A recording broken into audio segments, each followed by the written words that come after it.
Hello friends, मैं वैशाली लोधी और स्वागत करती हूँ आप सभी का आपके ही अपने यूट्यूब चैनल फ्री एजुकेशन पर। तो दोस्तों, आज के इस वीडियो लेक्चर में हम करंट अफेयर्स के लास्ट 6 मंथ के मोस्ट इंपॉर्टेंट 50 क्वेश्चन को डिस्कस करने वाले हैं। और वो सभी क्वेश्चन जो आपके एग्जाम पॉइंट ऑफ व्यू से बेहद ही महत्वपूर्ण है, उनको मैंने इस वीडियो लेक्चर में कवर किया है और सभी क्वेश्चन को हम डिस्कस करेंगे डिटेल में विद एक्स्ट्रा फैक्ट के साथ में। तो चलिए दोस्तों, शुरुआत कर लेते हैं नंबर फर्स्ट क्वेश्चन से। और पहला हमारा क्वेश्चन है, नागालैंड की पहली महिला राज्यसभा सांसद कौन बनी है।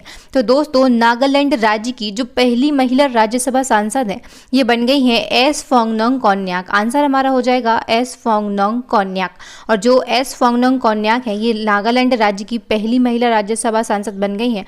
और इनको राज्यसभा के सभापति, जो कि हमारे देश के उपराष्ट्रपति हैं, वेंकैया नायडू जी, इन्होंने हाल ही में शपथ दिलवाई है। चलिए फ्रेंड्स, बढ़ते हैं अब नेक्स्ट क्वेश्चन की ओर। नेक्स्ट हमारा क्वेश्चन है, सबसे पहला लता दीनानाथ मंगेशकर पुरस्कार किसे दिया जाएगा। तो दोस्तों, सबसे पहला लता दीनानाथ मंगेशकर पुरस्कार जो है, ये हमारे देश के माननीय प्रधानमंत्री जी को दिया जाएगा। आंसर हमारा हो जाएगा नरेंद्र मोदी। चलिए फ्रेंड्स, इस पुरस्कार से जुड़े हुए इंपॉर्टेंट फैक्ट को हम यहाँ पर कवर करेंगे। और ये जो पुरस्कार है, ये लता मंगेशकर की याद में शुरू किया गया है, जिनका हाल ही में फरवरी 2022 में निधन हो गया है। और आप सभी जानते होंगे, लता मंगेशकर को हमारे देश की स्वर कोकिला के नाम से जाना जाता था। और ये जो पुरस्कार समारोह है, ये 24 अप्रैल को मुंबई के षणमुखम हॉल में आयोजित किया जाएगा। और ये पुरस्कार जो है, लता दीनानाथ मंगेशकर पुरस्कार, इसको प्रतिवर्ष उस व्यक्ति को दिया जाएगा जिसने राष्ट्र और उसके लोगों के लिए योगदान दिया है। फ्रेंड्स, यहाँ पर एक और इम्पॉर्टेंट फैक्ट है जो आपके एग्जाम पॉइंट ऑफ व्यू से बेहद ही महत्वपूर्ण है। हमारे देश के जो प्रधानमंत्री हैं, इनके साथ साथ ये जो पुरस्कार है, ये गायक राहुल देशपांडे, अभिनेत्री आशा पारेख, अभिनेता जैकी श्रॉफ और नूतन टिफिन सप्लायर्स जो है मुंबई से बिलोंग करते हैं, ये सब भी इस पुरस्कार को प्राप्त करेंगे। अगर आप करंट अफेयर्स को डिटेल में पढ़ना चाहते हैं, तो आप सभी के लिए एक बहुत ही बड़ी गुड न्यूज़ है। हमारे चैनल की जो करंट अफेयर्स की ई बुक है, ये लॉन्च हो चुकी है। और फ्रेंड्स, ये जो ई बुक है, ये अप्रैल 2022 तक अपडेट है। इस ई बुक में आपको 35+ टॉपिक मिल जाएंगे। आप टॉपिक वाइज करंट अफेयर्स पढ़ना चाहते हैं, तो आपको 35+ टॉपिक्स यहाँ पर मिल जाएंगे। उन टॉपिक से जुड़े हुए सभी MCQs मिल जाएंगे। और फ्रेंड्स, आपको 1100+ डिटेल में MCQs भी मिल जाएंगे।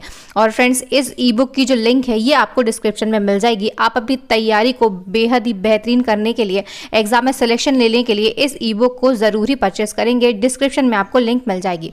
चलिए बढ़ते हैं अब नेक्स्ट क्वेश्चन की ओर। और नेक्स्ट हमारा क्वेश्चन है, पाकिस्तान के 23वें प्रधानमंत्री के रूप में किसने शपथ ली है। तो दोस्तों, हाल ही में पाकिस्तान के 23वें प्रधानमंत्री बने हैं शहबाज शरीफ। आंसर हमारा हो जाएगा शहबाज शरीफ। चलिए, इनसे जुड़े हुए इंपॉर्टेंट फैक्ट को हम यहाँ पर कवर करेंगे। 11 अप्रैल 2022 को संसद ने इन्हें PM के रूप में चुना था। और दोस्तों, इन्होंने किसका स्थान लिया है, तो इन्होंने पूर्व प्रधानमंत्री इमरान खान का स्थान लिया है।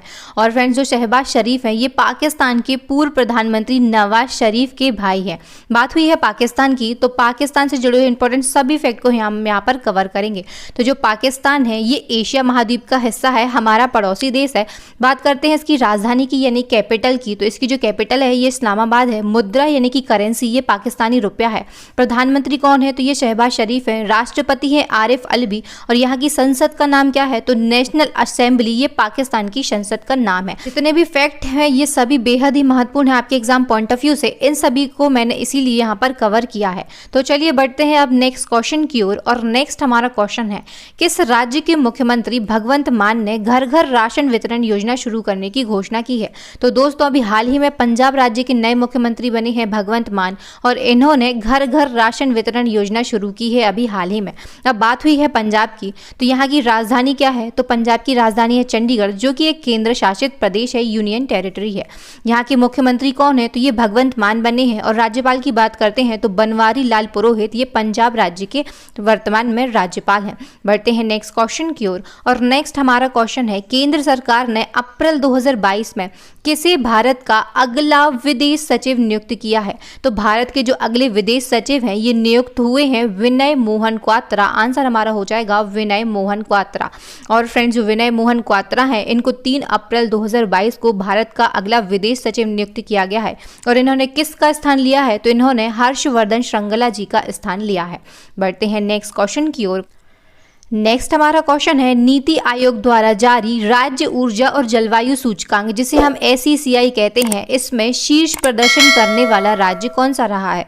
तो राज्य ऊर्जा और जलवायु सूचकांक की जो रिपोर्ट है ये नीति आयोग द्वारा जारी की जाती है और इसमें शीर्ष पर कौन सा राज्य रहा है, तो फ्रेंड्स जो गुजरात राज्य है ये शीर्ष स्थान इसने प्राप्त किया है। बात करते हैं टॉप 3 राज्यों की, तो इसमें गुजरात पहले नंबर पर है, केरल दूसरे नंबर पर है और जो पंजाब है ये तीसरे नंबर पर है। फ्रेंड्स अब बात हुई है यहाँ पर नीति आयोग की, तो इससे जुड़े हुए कुछ इंपॉर्टेंट फैक्ट को हम कवर करेंगे जो कि आपके एग्जाम पॉइंट ऑफ व्यू से बहुत ही महत्वपूर्ण है। तो फ्रेंड्स इसमें नीति का फुल फॉर्म आपसे एग्जाम में पूछा जाता है, तो नीति का फुल फॉर्म होता है national institution for transforming India, Hindi में इसको हम कहते हैं राष्ट्रीय भारत परिवर्तन संस्थान। नीति आयोग की जो स्थापना है ये योजना आयोग के स्थान पर 1 जनवरी 2015 को की गई थी और इसके वर्तमान में अध्यक्ष कौन है, तो हमारे देश के जो तत्कालीन प्रधानमंत्री होते हैं वो इस आयोग के अध्यक्ष होते हैं।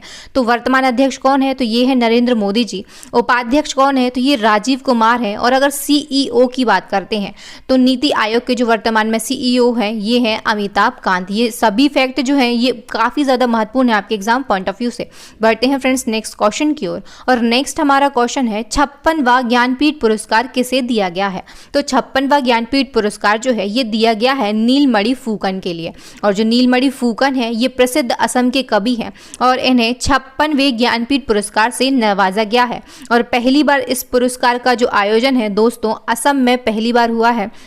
और असम के वर्तमान में मुख्यमंत्री कौन है, तो ये है हेमंत बिस्वा शर्मा। ये जितने भी क्वेश्चन है काफ़ी ज़्यादा इंपॉर्टेंट क्वेश्चन है आपके एग्जाम पॉइंट ऑफ व्यू से। बढ़ते हैं फ्रेंड्स अब नेक्स्ट क्वेश्चन की ओर। राष्ट्रीय मानव उड़ान दिवस निम्न में से किस दिन मनाया जाता है। तो दोस्तों जो अंतर्राष्ट्रीय मानव उड़ान दिवस है ये प्रत्येक वर्ष 12 अप्रैल को मनाया जाता है। ये क्यों मनाया जाता है 12 अप्रैल को, तो 12 अप्रैल 1961 को जो यूरी गागरिन है रूस से बिलोंग करते थे, इन्होंने पहली मानव अंतरिक्ष उड़ान भरी थी और इसीलिए संयुक्त राष्ट्र महासभा ने वर्ष 2011 में 12 अप्रैल को अंतर्राष्ट्रीय मानव अंतरिक्ष उड़ान दिवस के रूप में घोषित कर दिया गया था। फ्रेंड्स अब स्पेस साइंस से जुड़े हुआ ये क्वेश्चन था और इससे जुड़े हुए नेक्स्ट हमारा क्वेश्चन है अंतर्राष्ट्रीय मानव उड़ान दिवस किस दिन मनाया जाता है। तो दोस्तों अंतर्राष्ट्रीय मानव उड़ान दिवस जो है ये प्रत्येक वर्ष 12 अप्रैल को मनाया जाता है। बात करते हैं ये 12 अप्रैल को क्यों मनाया जाता है, तो 12 अप्रैल 1961 को जो यूरी गागरिन है ये रूस से बिलोंग करते थे और इन्होंने पहली मानव अंतरिक्ष उड़ान भरी थी। इसी के संदर्भ में संयुक्त राष्ट्र महासभा ने वर्ष 2011 में 12 अप्रैल को अंतर्राष्ट्रीय मानव अंतरिक्ष उड़ान दिवस के रूप में घोषित किया था। फ्रेंड्स स्पेस साइंस से जुड़े हुए बहुत से महत्वपूर्ण प्रश्न हैं जो कि एग्जाम में बार बार पूछे जाते हैं। उनमें से कुछ को हम यहाँ पर डिस्कस करेंगे जो कि आपके एग्जाम पॉइंट ऑफ व्यू से बेहद ही महत्वपूर्ण है। और NTPC CBT 2 के लिए ये तो बहुत ही ज़्यादा महत्वपूर्ण है क्योंकि उनमें ये डेट जो मैंने यहाँ पर मेंशन की है ये सीधी की सीधी पूछी जाने वाली है। तो फ्रेंड्स हम बात करते हैं मानव निर्मित पहला पृथ्वी उपग्रह कौन सा है, तो इसका नाम था स्पुतनिक फर्स्ट और इसे 4 अक्टूबर 1957 को कक्षा में प्रक्षेपित किया गया था। बात करते हैं विश्व की पहली महिला अंतरिक्ष यात्री की, तो ये थी वैलेंटीना टेरेस्कोवा जो कि 16 जून 1963 को अंतरिक्ष में इन्होंने उड़ान भरी थी और वैलेंटीना टेरेस्कोवा इसी के साथ में दुनिया की पहली महिला अंतरिक्ष यात्री बन गई थी। साथ में ही दोस्तों ये पृथ्वी की परिक्रमा करने वाली पहली महिला बनी थी। दोस्तों ये जो फैक्ट हैं ये कभी ना बदलने वाले फैक्ट हैं। आप चाहें तो वीडियो को पॉज करके इन सभी के स्क्रीनशॉट ले सकते हैं या फिर अपनी नोटबुक में नोट डाउन कर सकते हैं। साथ में चाहे तो मेरे साथ ही इनको याद करते चलिए। बढ़ते हैं नेक्स्ट की ओर और नेक्स्ट हमारा पॉइंट है स्पेस वॉक करने वाली पहली महिला कौन सी है। तो स्पेस वॉक करने वाली जो पहली महिला है ये है स्वेतलाना सवित्सिकाया जिन्होंने 1982 में सोयुज T7 पर उड़ान भरी थी और ये अंतरिक्ष में जाने वाली दूसरी महिला बन गई थी इसी के साथ में। और ये क्वेश्चन भी एग्जाम में पूछा जाता है कि 2 बार अंतरिक्ष में जाने वाली पहली महिला कौन है, तो ये भी थी स्वेतलाना सवित्सिकाया। ये जितने भी फैक्ट हैं काफ़ी ज़्यादा इंपॉर्टेंट फैक्ट हैं आपके एग्जाम पॉइंट ऑफ व्यू से।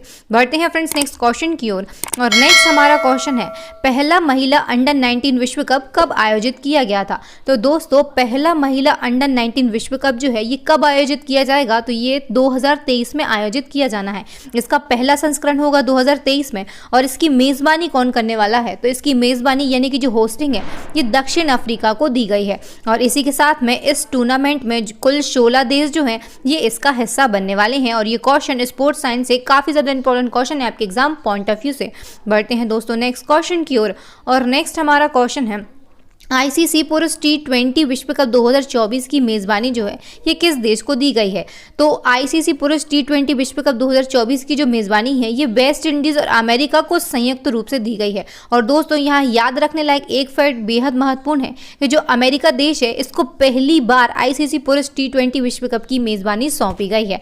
और इस टूर्नामेंट में दोस्तों आईसीसी में पहली बार 20 टीमों के भाग लेने की योजना बनाई है। हर साल इसमें कितनी टीमें होती थी? तो फ्रेंड्स इससे जितने भी पहले संस्करण हुए हैं सब में दोस्तों 16 टीमें हिस्सा होती थीं और इस बार 20 टीमों के भाग लेने की योजना बनाई गई है। अब बात करते हैं आईसीसी पुरुष T20 विश्व कप 2022 की। तो इसका आयोजन कब होना है दोस्तों? तो अक्टूबर नवंबर 2022 में इसका आयोजन किया जाना है। और कहाँ पर किया जाना है? तो ऑस्ट्रेलिया देश में इसका आयोजन किया जाना है। ये सभी फैक्ट आपके लिए बेहद महत्वपूर्ण है। आप चाहे जितने चाहे स्टार इन सब में लगा सकते हैं। ये क्वेश्चन आपके एग्जाम में सीधे सीधे छपने वाले हैं। और पिछले 6 माह का जो करंट अफेयर होता है इससे एग्जाम में क्वेश्चन ज़्यादा से मात्रा में पूछे जाते हैं। चलिए फ्रेंड्स बढ़ते हैं अब नेक्स्ट क्वेश्चन की ओर। और यहाँ पर नेक्स्ट हमारा क्वेश्चन है यूपीएससी का नया अध्यक्ष किसे नियुक्त किया गया है? तो दोस्तों यूपीएससी और इसका नया अध्यक्ष नियुक्त किया गया है डॉक्टर मनोज सोनी के लिए। और इन्होंने किसका स्थान लिया है? तो डॉक्टर मनोज सोनी ने प्रहलाद कुमार जोशी जी का स्थान लिया है। जो प्रहलाद कुमार जोशी हैं ये पूर्व यूपीएससी अध्यक्ष हैं। अब बात करते हैं यूपीएससी की।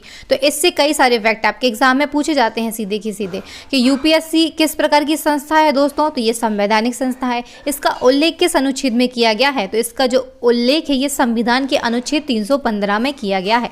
इसको इंग्लिश में हम क्या कहते हैं? इसका फुल फॉर्म क्या होता है? तो यूनियन पब्लिक सर्विस कमीशन इसका फुल फॉर्म होता है। हिंदी में हम इसको कहते हैं संघ लोक सेवा आयोग। इसकी स्थापना कब हुई थी? इस्टेब्लिशमेंट। तो इसकी जो स्थापना है ये 1 अक्टूबर 1926 को हुई थी। बात करते हैं मुख्यालय की। तो इसका मुख्यालय जो है हेड क्वार्टर ये नई दिल्ली में है। चलिए फ्रेंड्स बढ़ते हैं नेक्स्ट क्वेश्चन की ओर। और नेक्स्ट हमारा क्वेश्चन है टेस्ट क्रिकेट के इतिहास में कौन सबसे तेज 8000 रन बनाने वाले खिलाड़ी बन गए हैं? तो दोस्तों टेस्ट क्रिकेट के इतिहास में सबसे तेज 8000 रन बनाने वाले जो खिलाड़ी हैं ये बन चुके हैं स्टीव स्मिथ। आंसर हमारा हो जाएगा स्टीव स्मिथ। ये कहाँ से बिलोंग करते हैं दोस्तों? तो ये ऑस्ट्रेलिया से बिलोंग करते हैं और ये वर्तमान में ऑस्ट्रेलिया टेस्ट क्रिकेट के उप कप्तान हैं। ये क्वेश्चन भी आपके एग्जाम के लिए काफ़ी ज़्यादा इंपॉर्टेंट क्वेश्चन है। पढ़ते हैं अब नेक्स्ट क्वेश्चन की ओर। और नेक्स्ट हमारा जो क्वेश्चन है ये भी इसी सीरीज़ का है और इसमें पूछा गया है टेस्ट रैंकिंग में भारतीय खिलाड़ी जो हैं ये कौन से भारतीय खिलाड़ी हैं ये जो कि नंबर 1 ऑलराउंडर बन गए हैं? तो टेस्ट रैंकिंग में भारतीय खिलाड़ी जो कि नंबर 1 ऑलराउंडर बन गए हैं इनका नाम है रविंद्र जडेजा। आंसर हमारा हो जाएगा रविंद्र जडेजा। बढ़ते हैं नेक्स्ट क्वेश्चन की ओर। हमारा क्वेश्चन है हाल ही में अंतर्राष्ट्रीय हवाई संपर्क योजना जिसे हम इंटरनेशनल एयर कनेक्टिविटी स्कीम कहेंगे इसको किस मंत्रालय द्वारा लॉन्च किया गया है? तो दोस्तों ये जो योजना है ये नागरिक उड्डयन मंत्रालय के द्वारा लॉन्च की गई है और इस योजना का उद्देश्य भारत के कुछ राज्यों से कुछ चुनिंदा अंतर्राष्ट्रीय गंतव्यों के साथ हवाई संपर्क को बढ़ाना है ताकि सामाजिक आर्थिक विकास को भी बढ़ावा दिया जा सके। ये इस योजना का उद्देश्य है। और वर्तमान में नागरिक उड्डयन मंत्रालय किसके अधीन है? नागरिक उड्डयन मंत्री कौन है? तो दोस्तों ज्योतिरादित्य एम सिंधिया जी जो हैं ये वर्तमान में नागरिक उड्डयन मंत्री हैं। ये क्वेश्चन काफ़ी ज़्यादा इंपॉर्टेंट क्वेश्चन है आपके एग्जाम पॉइंट ऑफ व्यू से। और ज्योतिरादित्य एम सिंधिया जी जो हैं ये अभी कुछ समय पहले ही हाल ही में ये कांग्रेस पार्टी से बीजेपी में आए थे और इनको अब नागरिक उड्डयन मंत्रालय सौंप दिया गया है। बढ़ते हैं दोस्तों नेक्स्ट क्वेश्चन की ओर। और नेक्स्ट हमारा क्वेश्चन है किसने मार्च 2022 को लगातार दूसरी बार गोवा के मुख्यमंत्री पद की शपथ ली है? तो गोवा के मुख्यमंत्री पद की जो शपथ है ये लगातार किसने दूसरी बार ली है? तो ये ली है प्रमोद सावंत ने। आंसर हमारा हो जाएगा प्रमोद सावंत। बात हुई है गोवा की। तो इसकी राजधानी क्या है? इसकी कैपिटल क्या है? तो ये पणजी है। गोवा और ये जो पणजी है ये मांडवी नदी के किनारे स्थित है। आपके एग्जाम में क्वेश्चन पूछा जाता है कि गोवा की राजधानी जो है ये किस नदी के किनारे स्थित है? तो वहाँ पर हमारा आंसर होगा मांडवी नदी। यहाँ के मुख्यमंत्री कौन है? तो ये प्रमोद सावंत है। ये किस पार्टी से बिलोंग करते हैं? तो बीजेपी पार्टी से बिलोंग करते हैं। मतलब गोवा में बीजेपी पार्टी की सरकार बनी है। बात करते हैं यहाँ के राज्यपाल की यानी कि गवर्नर की। तो ये कौन है? ये है PS श्रीधरन पिल्लई। ये सभी फैक्ट आपके एग्जाम पॉइंट ऑफ व्यू से बेहद महत्वपूर्ण है। कहीं के भी मुख्यमंत्री पूछ लिए जाते हैं, राज्यपाल पूछ लिए जाते हैं या फिर राजधानी जो कि बेसिक चीजें हैं ये भी आपके एग्जाम में पूछी जा सकती हैं। बढ़ते हैं नेक्स्ट क्वेश्चन की ओर। नेक्स्ट हमारा क्वेश्चन है अंतर्राष्ट्रीय बुकर पुरस्कार के लिए चयनित होने वाला पहला हिंदी उपन्यास कौन सा बना है? तो दोस्तों अंतर्राष्ट्रीय बुकर पुरस्कार के लिए चयनित होने वाला पहला हिंदी उपन्यास जो है ये बना है रेत का मकबरा। आंसर हमारा हो जाएगा रेत का मकबरा। और ये जो रेत का मकबरा है ये उपन्यास किसने लिखा है? तो गीतांजलि श्री के द्वारा ये उपन्यास उपन्यास लिखा गया है और इसका अंग्रेजी में अनुवाद किसने किया है? तो डेजी रॉकवेल के द्वारा रेत का मकबरा का अंग्रेजी में अनुवाद किया गया है। बढ़ते हैं दोस्तों नेक्स्ट क्वेश्चन की ओर और यहाँ पर नेक्स्ट हमारा क्वेश्चन है, हाल ही में किस राज्य सरकार ने एक देश एक राशन कार्ड योजना को लागू कर दिया है? तो एक देश एक राशन कार्ड योजना जो है ये अभी हाल ही में छत्तीसगढ़ राज्य सरकार के द्वारा लॉन्च की गई है और इस योजना के तहत जो राज्य के पात्र उपभोक्ता होंगे वे अपने खाद्यान्न का कोटा देश भर की किसी भी राशन की दुकान से ले सकेंगे और ये योजना काफ़ी ज़्यादा इंपॉर्टेंट क्वेश्चन है आपके एग्जाम पॉइंट ऑफ व्यू से। बढ़ते हैं दोस्तों नेक्स्ट क्वेश्चन की ओर और नेक्स्ट क्वेश्चन है, प्रधानमंत्री नरेंद्र मोदी ने पीएम आयुष्मान भारत स्वास्थ्य अवसंरचना मिशन का शुभारंभ कहाँ किया है? तो पीएम आयुष्मान भारत स्वास्थ्य अवसंरचना मिशन जो है इसका शुभारंभ अगर राज्य पूछा जाता है तो उत्तर प्रदेश राज्य में किया है और सीधा शहर पूछा जाता है तो वाराणसी उत्तर प्रदेश में इसका शुभारंभ किया गया है। बढ़ते हैं नेक्स्ट क्वेश्चन की ओर और नेक्स्ट हमारा क्वेश्चन है, not just a night watchman my inning with BCCI नामक पुस्तक किसने लिखी है? तो ये जो दोस्तों पुस्तक है ये विनोद राय के द्वारा लिखी गई है और इस किताब में बीसीसीआई के प्रशासकों की समिति के अध्यक्ष के रूप में विनोद राय ने 33 महीनों के कार्यकाल के बारे में चर्चा की है। और दोस्तों जो विनोद राय हैं ये भारत के पूर्व में नियंत्रक एवं महालेखा परीक्षक जिनको हम इंग्लिश में कैग कहते हैं ये भी रह चुके हैं। और बात हुई है कैग की तो मैं यहाँ पर आपको बता देती हूँ जो कैग है इनकी नियुक्ति का जो प्रावधान है ये हमारे संविधान के अनुच्छेद 148 में किया गया है। दोस्तों ये मैं इतने फैक्ट इसलिए बताती हूँ ताकि आपके जो कॉन्सेप्ट हैं ये क्लियर हो सके। अगर आपके कॉन्सेप्ट क्लियर होंगे तो आपके एग्जाम भी क्लियर होंगे और कॉन्सेप्ट क्लियर करने के लिए दोस्तों आप हमारे चैनल पर बने रहिए फ्री एजुकेशन पर। और अभी तक अगर आपने चैनल को सब्सक्राइब नहीं किया है तो प्लीज़ जल्दी से चैनल को सब्सक्राइब कर लें, साथ ही बेल आइकन पर ज़रूर क्लिक करें। और वीडियो अगर पसंद आ रहा हो, क्वेश्चन का लेवल अच्छा लग रहा हो तो प्लीज़ जल्दी से वीडियो को लाइक कर दें।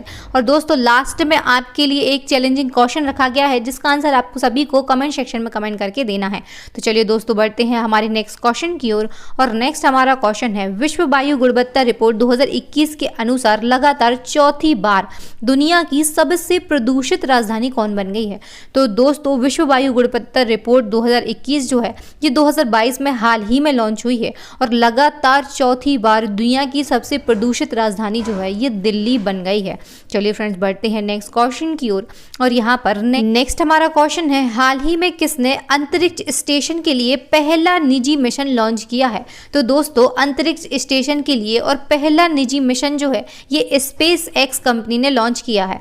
स्पेस एक्स जो है इसके फॉल्कन 9 रॉकेट ने फ्लोरिडा के केनेडी स्पेस सेंटर से 4 लोगों को लेकर क्रू ड्रैगन कैप्सूल के साथ में उड़ान भरी है और जो स्पेस एक्स है इसी के साथ में अंतरिक्ष स्टेशन के लिए पहला निजी मिशन लॉन्च करने वाली एक कंपनी बन गई है। बात करते हैं स्पेस एक्स की, तो स्पेस एक्स जो है ये 2002 में एलन मस्क के द्वारा स्थापित की गई थी। ये अमेरिका एरोस्पेस निर्माता और अंतरिक्ष परिवहन एक सेवा कंपनी है और यह अपने अंतरिक्ष यात्री कैप्सूल के लिए जाना जाता है। इसका मुख्यालय कहाँ पे है? तो दोस्तों इसका हेडक्वार्टर कैलिफोर्निया में है। इसके सीईओ कौन है? तो जो एलन मस्क हैं ये स्पेस एक्स के वर्तमान में सीईओ हैं। बढ़ते हैं दोस्तों नेक्स्ट क्वेश्चन की ओर और यहाँ पर नेक्स्ट हमारा क्वेश्चन है, विक्टर ऑर्बन किस देश के प्रधानमंत्री के रूप में चुने गए हैं? तो जो विक्टर ऑर्बन है ये हंगरी देश के प्रधानमंत्री बने हैं और ये चौथी बार हंगरी देश के प्रधानमंत्री बने हैं। अब बात हुई है हंगरी देश की, तो हंगरी देश जो है ये यूरोप महाद्वीप में स्थित है। इसकी राजधानी क्या है? तो बुडापेस्ट है। इसकी करेंसी क्या है? तो दोस्तों फॉरेंट इसकी करेंसी है। और यहाँ के वर्तमान में राष्ट्रपति कौन है? तो कैटलिन नोवाक यहाँ के राष्ट्रपति हैं और प्रधानमंत्री कौन बने हैं? तो ये विक्टर ऑर्बन बन गए हैं। दोस्तों बढ़ते हैं अब नेक्स्ट क्वेश्चन की ओर। नेक्स्ट हमारा क्वेश्चन है, भारत और किस देश की सेना के बीच द्विपक्षीय नौसेना अभ्यास वरुण 2022 का आयोजन किया गया है? तो दोस्तों वरुण 2022 का जो आयोजन है ये भारत और फ्रांस देश की सेना के बीच में किया गया है।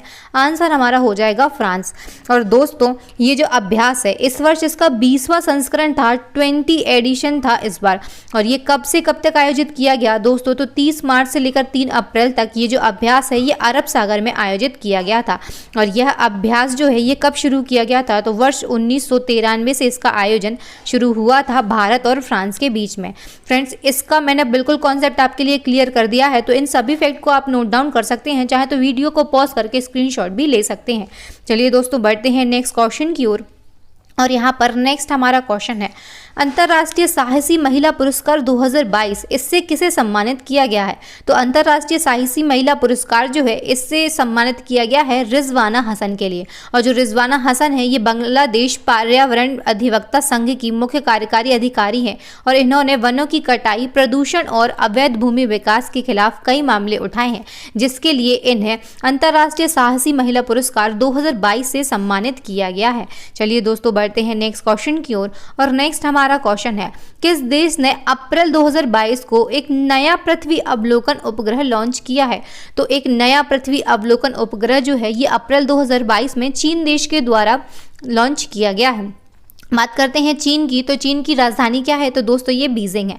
बढ़ते हैं नेक्स्ट क्वेश्चन की ओर। और नेक्स्ट हमारा क्वेश्चन है, हाल ही में स्विस ओपन 2022 में महिला एकल का खिताब किसने जीता है?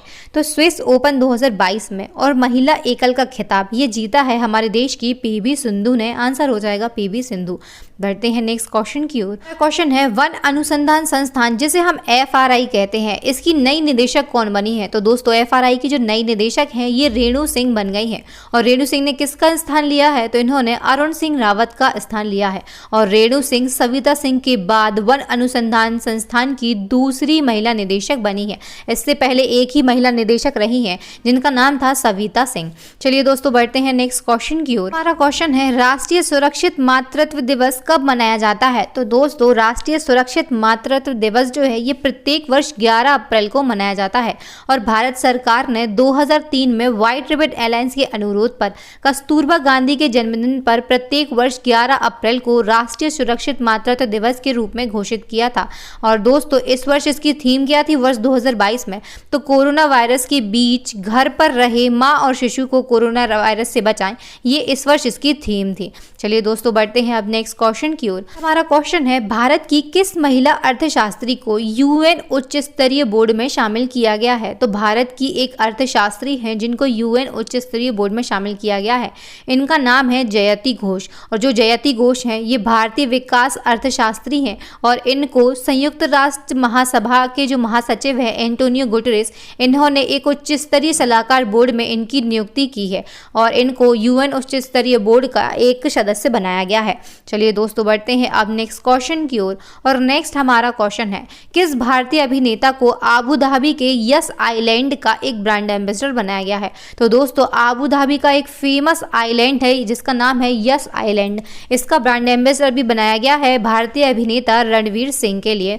चलिए दोस्तों बढ़ते हैं अब नेक्स्ट क्वेश्चन की ओर। और नेक्स्ट हमारा क्वेश्चन है, भारत की किस एंटी टैंक गाइडेड मिसाइल का सफल परीक्षण किया गया है? तो भारत की एक एंटी टैंक गाइडेड मिसाइल को भी बनाकर उसका सफल परीक्षण किया है जिसका नाम है हेलिना। और दोस्तों जो हेलिना है ये दुनिया के सबसे उन्नत टैंक रोधी हथियारों में से एक है जिसका नाम है हेलिना। ये काफी ज्यादा इंपॉर्टेंट क्वेश्चन है आपके एग्जाम पॉइंट ऑफ व्यू से।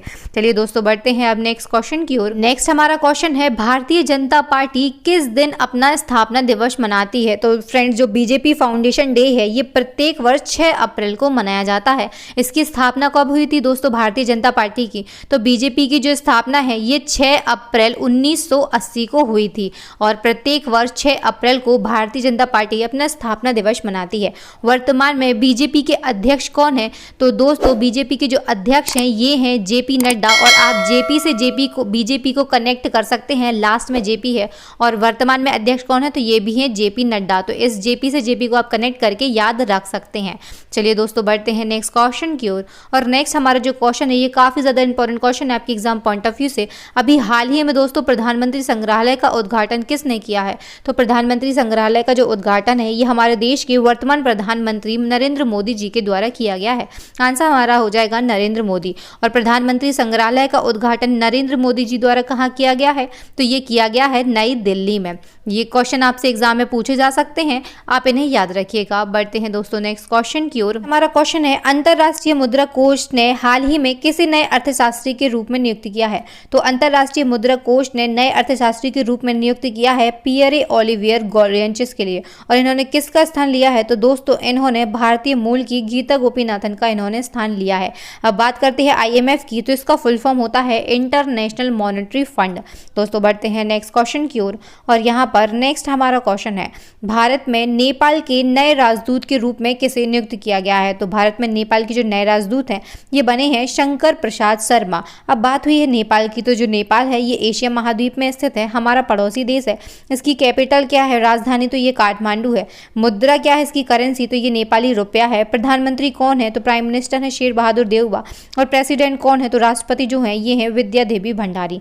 ये सभी फैक्ट इंपॉर्टेंट है आपके एग्जाम पॉइंट ऑफ व्यू से। चलिए दोस्तों बढ़ते हैं नेक्स्ट क्वेश्चन की ओर, और नेक्स्ट हमारा क्वेश्चन है, विश्व बैंक ने गुजरात के किस प्रोग्राम के तहत अहमदाबाद को 3000 करोड़ रुपए का ऋण दिया है? तो दोस्तों अभी विश्व बैंक ने यानी कि वर्ल्ड बैंक ने अहमदाबाद को 3000 करोड़ रुपए का ऋण दिया है, और किस प्रोग्राम के तहत दिया है? ये क्वेश्चन हमसे पूछा गया है। तो दोस्तों Gujarat resilient city development program जो है इसके तहत विश्व बैंक ने अहमदाबाद सिटी को 3000 करोड़ रुपए का ऋण दिया है। और दोस्तों जो विश्व बैंक है ये दीर्घकालिक योजना और सतत विकास कार्यों को पूरा करने के लिए रेजिलिएंट सिटी डेवलपमेंट प्रोग्राम के माध्यम से नागरिक निकायों को ऋण प्रदान करता है। अब दोस्तों जो अहमदाबाद है ये गुजरात में स्थित है, तो बात कर लेते हैं हम गुजरात की। तो गुजरात की राजधानी क्या है? तो ये गांधीनगर है। यहाँ के मुख्यमंत्री कौन है? तो ये है भूपेंद्र पटेल। और राज्यपाल कौन है दोस्तों? तो जो राज्यपाल हैं ये हैं आचार्य देवव्रत। बढ़ते हैं नेक्स्ट क्वेश्चन की ओर, और क्वेश्चन है, किस योजना के तहत हाल ही में स्ट्रीट वेंडर्स के लिए मैं भी डिजिटल 3.0 अभियान शुरू किया गया है? तो मैं भी डिजिटल 3.0 जो अभियान है ये प्रधानमंत्री स्वनिधि योजना के स्ट्रीट वेंडर्स के लिए शुरू किया गया है। चलिए दोस्तों बढ़ते हैं नेक्स्ट क्वेश्चन की ओर, और नेक्स्ट हमारा क्वेश्चन है, किस देश की पहली महिला ट्रांसजेंडर डॉक्टर बनकर सारा गिल ने इतिहास रच दिया है? तो दोस्तों जो सारा गिल है ये पहली ट्रांसजेंडर डॉक्टर बनी है, और ये किस देश से बिलोंग करती हैं? तो दोस्तों ये पाकिस्तान देश से बिलोंग करती हैं। पाकिस्तान की राजधानी क्या है? तो ये इस्लामाबाद है। और इससे जुड़े हुए सभी इंपॉर्टेंट फैक्ट हम स्टार्टिंग में ही डिस्कस कर चुके हैं। बढ़ते हैं नेक्स्ट क्वेश्चन की ओर, और नेक्स्ट हमारा क्वेश्चन है, नीति आयोग के निर्यात तत्परता सूचकांक 2021 में कौन सा राज्य पहले स्थान पर रहा है? तो जो नीति आयोग की रिपोर्ट है ये हाल ही में आई है, जिसमें निर्यात तत्परता सूचकांक 2021 में गुजरात राज्य जो है ये पहले स्थान पर रहा है। दोस्तों बढ़ते हैं अब नेक्स्ट क्वेश्चन की ओर, और नेक्स्ट हमारा क्वेश्चन है, किस देश ने अपनी पहली हाइड्रोजन से चलने वाली ट्रेन लॉन्च की है? तो दोस्तों पहली हाइड्रोजन से चलने वाली जो ट्रेन है अभी हाल ही में जापान देश में लॉन्च की गई है। दोस्तों बढ़ते हैं नेक्स्ट क्वेश्चन की ओर, और यहाँ पर नेक्स्ट हमारा क्वेश्चन है, हाल ही में रेलवे सुरक्षा बल जिसे हम RPF कहते हैं इसने किस अभियान के तहत कथित कालाबाजारी करने वालों के खिलाफ एक अखिल भारतीय अभियान चलाया है? तो RPF ने अभी एक अखिल भारतीय अभियान चलाया है जिसका नाम है ऑपरेशन उपलब्ध। ये क्वेश्चन काफ़ी ज़्यादा इंपॉर्टेंट क्वेश्चन है आपके एग्जाम पॉइंट ऑफ व्यू से। दोस्तों बढ़ते हैं नेक्स्ट क्वेश्चन की ओर, और नेक्स्ट हमारा क्वेश्चन है, केंद्रीय संस्कृति मंत्रालय द्वारा मंदिर के अनुष्ठानों को लाइव देखने के लिए किस पोर्टल को लॉन्च किया गया है? तो दोस्तों अभी हाल ही में केंद्रीय संस्कृति मंत्रालय द्वारा मंदिरों के अनुष्ठानों को लाइव देखने के लिए अभी एक पोर्टल लॉन्च किया गया है जिसका नाम है टेम्पल 360। आंसर हमारा हो जाएगा टेम्पल 360। ये काफ़ी ज़्यादा इंपॉर्टेंट क्वेश्चन है आपके एग्जाम पॉइंट ऑफ व्यू से। दोस्तों बढ़ते हैं नेक्स्ट क्वेश्चन की ओर, और नेक्स्ट हमारा क्वेश्चन है, राष्ट्रपति एर्दोगन ने तुर्की देश का नाम बदलकर क्या कर दिया है? तो दोस्तों तुर्की देश के राष्ट्रपति कौन है? तो ये है रेचप तैयप एर्दोगन, और इन्होंने हाल ही में तुर्की देश का नाम बदलकर तुर्की ये कर दिया है। अब बढ़ते हैं दोस्तों नेक्स्ट क्वेश्चन की ओर, और नेक्स्ट हमारा क्वेश्चन है, ग्लोबल विंड रिपोर्ट 2022 जो है ये किसने जारी की है? तो ग्लोबल विंड रिपोर्ट जो है ये वैश्विक पर्यावरण ऊर्जा परिषद के द्वारा जारी की गई है। इसको इंग्लिश में हम कहते हैं global wind energy council, GWEC इसका शॉर्ट फॉर्म होता है।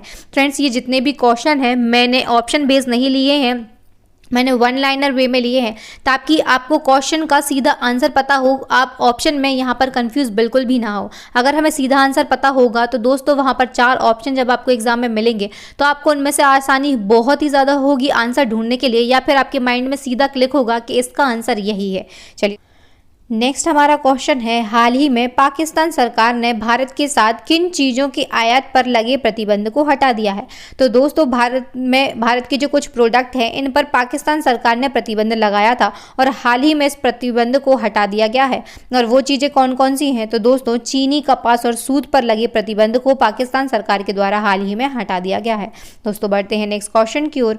और नेक्स्ट हमारा क्वेश्चन है, कौन सा शहर स्टील स्लैग से सड़क बनाने वाला पहला भारतीय शहर बन गया है। तो स्टील स्लैग से जो सड़क बनाने वाला पहला भारतीय शहर है ये बन गया है सूरत। चलिए दोस्तों बढ़ते हैं नेक्स्ट क्वेश्चन की ओर। उत्तराखंड के नए मुख्यमंत्री कौन बने हैं। तो उत्तराखंड के जो नए मुख्यमंत्री हैं ये बन गए हैं पुष्कर सिंह धामी। लेकिन दोस्तों ये जो मामला है ये थोड़ा अभी विवादित है, क्योंकि पुष्कर सिंह धामी जो है ये खाटिमा विधानसभा सीट से चुनाव हार गए थे। ये खाटिमा विधानसभा सीट से खड़े हुए थे। अब इनको क्या करना होगा, तो इन्हें 6 महीने के अंदर किसी अन्य विधानसभा सीट से चुनाव लड़ना होगा और ये चुनाव इनको जीतना होगा, तभी ये मुख्यमंत्री पद पर बने रहेंगे। अब बात हुई है उत्तराखंड की, तो यहाँ की 2 राजधानियां हैं, देहरादून और गैरसैंण।